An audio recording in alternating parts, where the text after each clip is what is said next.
Our story begins with a hard worker named Noor who does some jobs around town. Noor is well respected by everyone for his hard work, and he makes a decent living. One day when being paid, Noor hears a girl calling for help, and he rushes into a cave to find that she's being attacked by a dangerous monster. A look back to 15 years ago, a young Noor making some medicine for his sick mother. The hard-working Noor gets ready to feed the goats, so his mother reminds him not to go beyond a certain boulder. His mother is clearly very sick, so Noor plans to go to boil some more water, but his mother stops him. She apologizes for not being able to do anything for him, and she tells Noor to live the life he wants. That night Noor makes dinner, but he is terrified when he finds that his mother passed away. Noor puts his mother to rest the next day, and begins learning how to live life all on his own. Noor's life is filled with responsibility, but he has no one by his side. One night Noor finds a book, and it reminds a memory from when his father used to read to him. This story in particular was about an adventurer who slayed a dragon with his comrades. They learned magic spells from a sorcerer, and broke a curse that was cast upon a forest. The adventurers group was highly respected, as they always raised their swords and struck down evil, for the sake of weak people. Noor is still amazed by adventurers, and he remembers how his mother told him to live the life he wanted to live. One day Noor decides to leave home for the first time ever, and Noor declares that he will become an adventurer. Noor says goodbye to his deceased parents, and exits the barrier protecting his home. After days of traveling, Noor is amazed by the sight of the big royal capital. Noor enters it for the first time, and is amazed at all the people there. Noor is especially amazed by one guy who looks like an adventurer, and he eventually arrives at his destination. It is the Adventurers Guild that the guards at the front gate told him about, but the clerk tells him to leave, as it is not a place for kids. The clerk tells Noor to go back to his parents, but Noor says that they both passed away. The clerk warms up to him a bit, and explains that those wanting to register at the Royal Capital's Adventurers Guild must first take lessons at the royal training schools. He suggests that if Noor really wants to become an adventurer, then he must acquire some skills first. Noor hears that this means stuff like magic and the sword techniques, so Noor gets excited to go to the schools. Heroes in storybooks are strong enough to defeat dragons as big as mountains with just one strike, so Noor is eager to learn how to become a hero. Noor attends the School of Swordsmen, but he can only watch as his classmates begin unlocking their magical powers. Noor's instructor eventually grows tired of waiting for Noor to unlock his powers, and tells him that continuing to try would only be a waste of his time. The only thing Noor has learned to do is parrying to evade an attack. The instructor thinks that Noor should choose a different path, and he suggests that he try a different training school. Noor does and arrives at a school for warriors. Warriors risk their lives as shields for their comrades, so Noor finds some optimism, because that is pretty close to being an adventurer. Warrior training is incredibly hard, but even after a few months of training, Noor's physical abilities only improve slightly. The instructor warns that Noor will lose his life if he continues to push himself, so Noor is told to try hunter training instead. Unfortunately, Noor is told that he is terrible with delicate weaponry, so Noor tried thief training instead. Noor isn't suited for that either though, so Noor tries magic training. Noor is only able to create the tiny flames, even after months of training, and Oken is shocked because it is rare to see people as incapable of using magic as Noor is. Noor's last attempt is to become a cleric, but he can barely manage to heal scratches after months. The clerk is shocked to hear that Noor couldn't learn a single useful skill after spending 3 months training at each school, and he unfortunately tells Noor that he cannot register as an adventurer. The discouraged Noor realizes that he has no talent and returns home. Noor is more sure than ever that he has no talent. However, this does not stop Noor, and Noor declares that he just needs to train much harder. Noor makes his own sword, and remembers what his sword instructor told him. Sig said that if Noor practices one skill repeatedly, he might be able to master a new skill. Parrying was the only real skill Noor acquired from training, so Noor decided to train at morning, noon, and night for as long as he could.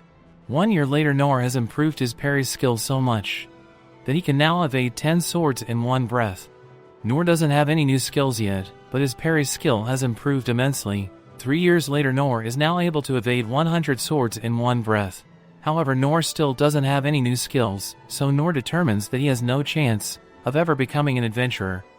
Noor continues training, eventually destroying his sword and seeing a light in his hand. Noor is incredibly determined and decides that he needs to train even harder.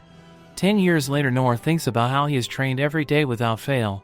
and now Noor can parry 1,000 wooden swords. Unfortunately, Noor still has not learned any new skills. Noor decides to try and become an adventurer one last time, and heads back to the capital. At the guild, the clerk sees that he only knows the weakest skills. She suggests that Noor should go to the training schools, but Noor explains that he has already tried all of them. The clerk apologized because Noor could not be allowed to register, but Noor expected this.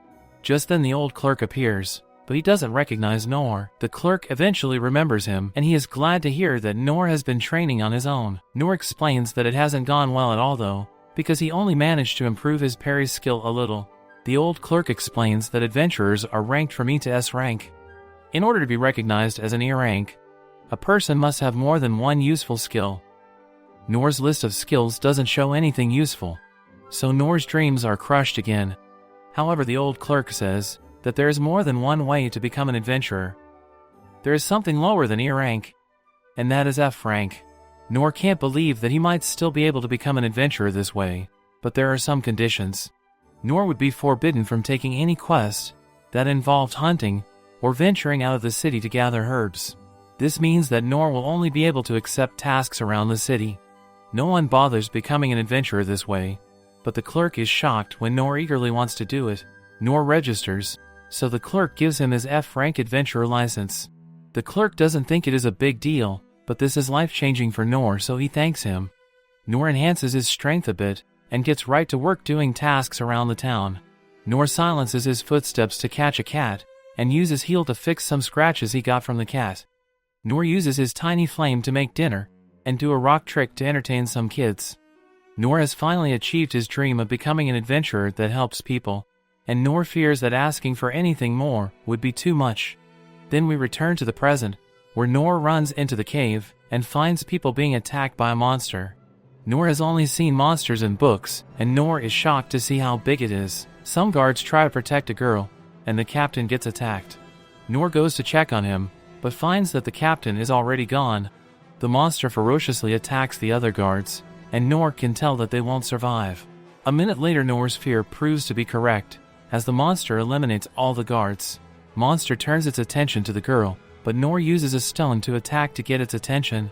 Noor knows what he has to do, so he runs to get some space, and Noor realizes how fast the monster is.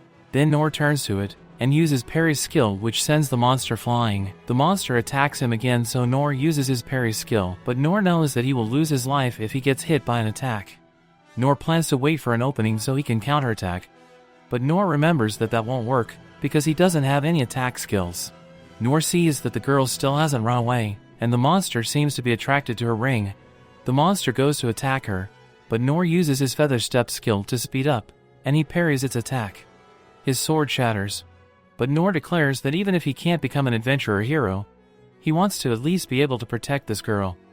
Noor remembers how his father said that adventurers raise their swords to strike down evil for the weak, so Noor prepares himself for the monster's attack. Then Noor uses Parry's skill with perfect timing to stop the monster's attack, and Noor's parry slips the monster's head right off. Noor realizes that he would have been a goner if the monster was any bigger, so now Noor knows how unrealistic it would be for him to travel the world and go on adventures at his current level. The girl thanks Noor for saving her life, and she would like to know his name. Noor simply says that he is no one important, and leaves. That night Noor thinks about how one monster who wasn't even strong was such a problem for him. Noor shakes uncontrollably and once again determines that he must continue to train harder. So now what will Noor do? Subscribe to our channel to find out what will happen next. So friends, if you liked our recap video, then please like and share this video, and do not forget to subscribe to the channel. Thank you for watching.